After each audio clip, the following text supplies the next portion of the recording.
Assalamualaikum warahmatullahi wabarakatuh. Teman-teman apa kabar? Semoga sehat dan sukses selalu dimanapun kalian berada. Terima kasih sudah klik video ini. Dan 3 jam lagi game pertama perebutan gelar juara dunia catur antara Ding Liren melawan Gukes Domaraju akan berlangsung. Sebelum itu saya akan sajikan salah satu best of gamenya Gukes Domaraju sepanjang dia menjadi atlet catur, teman-teman. Nah, ini akan menjadi game yang sangat menarik karena ini game yang saya pilih ya dari sekian banyak gamenya Gukes Domaraju. Sebelum itu jangan lupa like dulu, share, dan subscribe, teman-teman. Pastinya ada pelajaran yang bisa kita ambil. Kenapa Gukes Domaraju yang jadi penantang dalam perebutan gelar juara dunia melawan Ding Liren? Nah, teman-teman,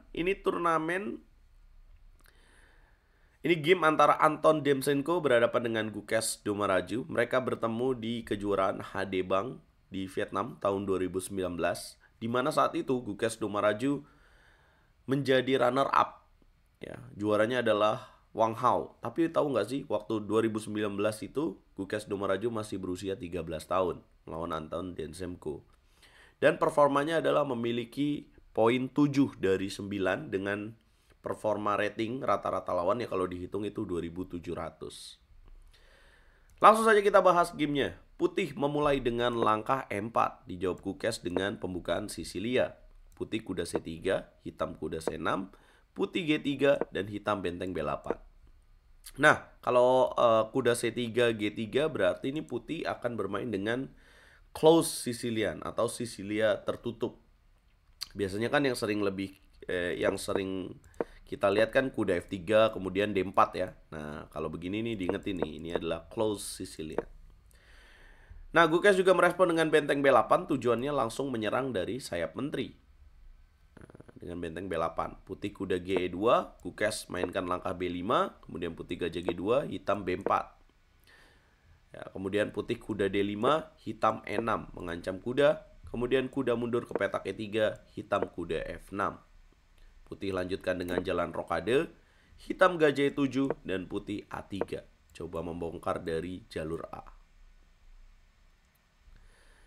Apa yang dilakukan oleh Gukes? Gukes sacrifice pawn dengan B3.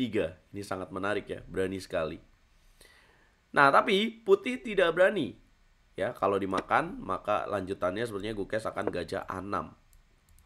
Ya, apabila D3 kemudian dia akan lanjutkan dengan rokade. Ya, walaupun unggul pion tapi double pawn tentu kurang bagus ya untuk putih, teman-teman. Nah, jadi setelah B3, Anton Demchenko lebih pilih langkah C4 untuk mengontrol petak D5. Kemudian Gukes lanjutkan dengan rokade. Kemudian Anton D3. Gukes lanjutkan dengan D6, putih F4. Nah, biasanya ini gimana sih cara nyerang putihnya dengan close Sicilian? Ya, akan F5, G4, G5 kayak gitu, guys. Apa langkah berikutnya yang dimainkan oleh Gukes? Gukes menyerang dengan menempatkan kuda ke petak D4. Pertukaran kuda terjadi, mengancam kuda E3, kemudian kuda ke petak G4. Diterima lagi pertukaran oleh Gukes, kemudian menteri ke petak G4 mengancam raja di petak G8. Gukes mendobrak dengan langkah D5. Putih pukul dengan pion C, hitam pukul lagi dengan pion E, dan kemudian F5. Nah, ini Gukes harus hati-hati nih, karena F5 akan ditemani dengan pion E5. Dua sejajar pion. Hitam langsung pukul pion E4, putih pukul lagi dengan pion. Putih memukul dengan gajah ya, tidak mau dengan pion karena mungkin di sini akan jadi pion bebas. Jadi putih lebih pilih pukul dengan gajah. Kemudian hitam gajah F6 ya. Dan kemudian putih lanjutkan dengan ancaman gajah F4 mengancam benteng di petak B8. Dilanjutkan dengan benteng naik ke petak B5 mengancam pion F5. Putih lanjutkan dengan benteng A C1. Ya. Hitam gajah B7, langsung ditukar gajahnya. Nah, sebenarnya ini unggul besar ya buat putih. Ya, setelah gajah B7, putih mengancam benteng yang menjaga gajah di petak B7. Kemanakah hitam harus melangkah apabila benteng B4? Kira-kira ada langkah apa, teman-teman? Ya, akan ada gajah D2 ya, diancam kembali. Nah, kalau misalkan mundur, benteng petak B6 akan ada gajah A5. Nah, jadi kira-kira langkah apa yang akan dimainkan oleh Gukes setelah langkah 4? Gukes pastinya udah mikir ya. Setelah langkah 4, dia kembali melakukan langkah berani dengan boom, gajah pukul pion E4. Dia berani kasih benteng di petak B5. Nah, tapi Anton Densenko juga tahu ya, sepertinya ini walaupun usianya 13 tahun ya, ini bukan sembarang anak kecil nih. Ya, dia pukul dia pukul gajah di petak E4. Ya, dengan tujuan lebih bagus ya sebenarnya. Ya, kalau benteng sudah tidak menjaga di baris kelima ini, contoh benteng petak B4, maka akan ada E5 dan kemudian akan ada lanjutan langkah F6, dan ini tentu bahaya untuk hitam. Tidak bisa dimakan karena ini pin raja di petak G8 dan ancamannya skakmat juga mengancam gajah di petak E7. Jadi setelah pion makan E4, ya, Gukes Domaraju mainkan langkah benteng ke petak E5. Wah, gajah pukul benteng, kemudian pukul lagi, kemudian putih lanjutkan dengan benteng C5. Gukes Domaraju mainkan langkah D3. Ya, kalau dimakan gajahnya, maka menteri D4, skak benteng akan terjadi. Yes, putih tahu benteng D5 dimainkan, menteri B6 skak, kemudian putih mainkan raja G2, gajah pukul pion B2. Yes. Sekarang Gukes Domaraju mengganggu dengan 2 pion bebas. Putih panik mundur menteri D1. Hitam menarik gajah mundur. Putih mengambil pion di petak D3. Gukes mendorong pion B2. Kemudian putih mendorong pion E5. Gukes gajah G5. Putih coba menyederhanakan dengan menteri B5. Haruskah Gukes terima pertukaran ini? Ya, jelas tidak ya, karena akan mudah untuk putih menang. Dia mainkan menteri E3. Sacrifice pawn lagi. Kalau dimakan, ada menteri E4, skak benteng. Putih balik lagi menteri D3, balik lagi menteri B6, kemudian putih menyerang dengan langkah A5. Gukes menteri C6 memberikan pin raja di petak G2, lanjutannya benteng D8. Putih mengamankan raja ke petak H3, Gukes lakukan skak menteri H6. Putih mainkan raja G2, hitam balik lagi menteri ke petak C6. Putih balik lagi dan diskak lagi. Kemudian putih memilih langkah berani raja ke petak G4. Ya, memang tidak ada skak lagi ya, dan kalau mengambil pion di sini gajah akan hilang. Apa langkah Gukes untuk melanjutkan serangan?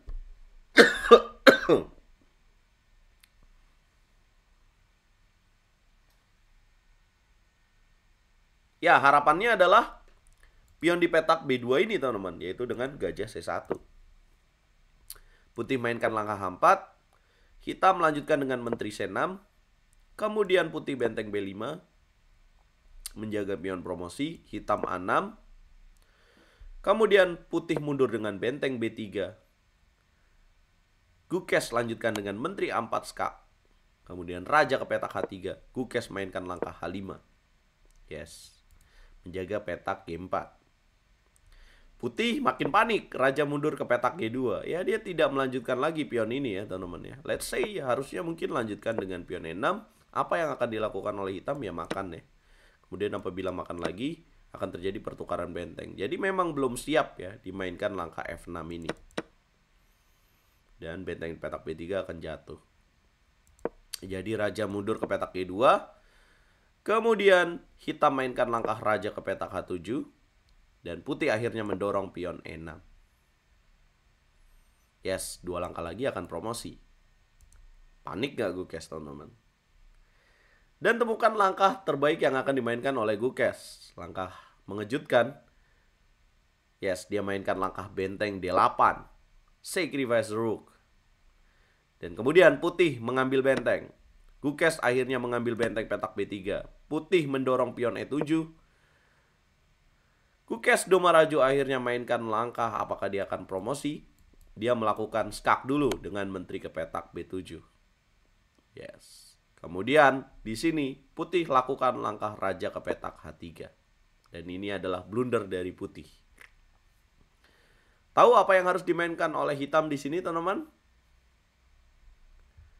Yes, Gukes promosi jadi queen. Kemudian putih promosi lagi. Jadi ada 2 menteri di papan sekarang.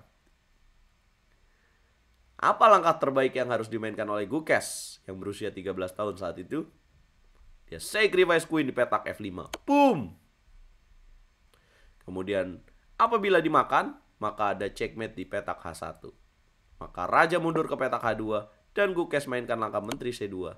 Anton Densenko yang tadinya unggul sekarang menyerah dengan anak usia 13 tahun. Dan Gukes akhirnya menjadi runner up Hadebang yang diadakan di Ho Chi Minh City, Vietnam. Apabila dilanjutkan raja ke petak G1 atau raja H3, tetap saja ada menteri ke petak G2, skakmat. Yes, menteri B7 sangat krusial tadi ya, teman-teman. Ya, lantas apa jawaban terbaik untuk putih di sini? Harusnya dia menutup dengan benteng F3. Entahlah apa yang ada di pikiran Anton Demsenko ya. Mungkin ketika promosi, kemudian promosi dia takut juga kena menteri ke petak C2 atau menteri F5 seperti ini. Sebenarnya ada menteri G8, raja ke petak G6, dan kemudian ada menteri B6 yang masih bisa menang untuk putih. Mungkin waktunya krisis di sini sehingga Anton Demsenko langsung menjalankan langkah raja ke petak H3 dan tidak melihat ada taktik dari Gukes Domaraju dengan promosi, kemudian mengambil pion F5 yang jelas sangat mematikan. Tapi itulah teman-teman, jadi kita bisa lihat bahwa ketika usia 13 tahun aja, fighting spirit dari Gukes Domaraju sangat hebat sekali ya. Di permainan yang putih lebih dominan, tapi dia tetap mengambil celah sedikit kemungkinan dan akhirnya jadi kemenangan, teman-teman. Dengan permainan yang sangat sulit untuk hitam sebenarnya tadi. Nah, kita akan lihat apakah Gukes akan memetik kemenangan sore ini jam 16.00 waktu Indonesia Barat, jam 12 waktu Moskow. Jangan lupa nonton live-nya di YouTube RL Chess. Apa komentar kalian, teman-teman, untuk game ini? Jangan lupa like, share, komen, dan subscribe dan dapetin hadiah giveaway chess set di RL Chess kalau kalian nonton live nanti, teman-teman.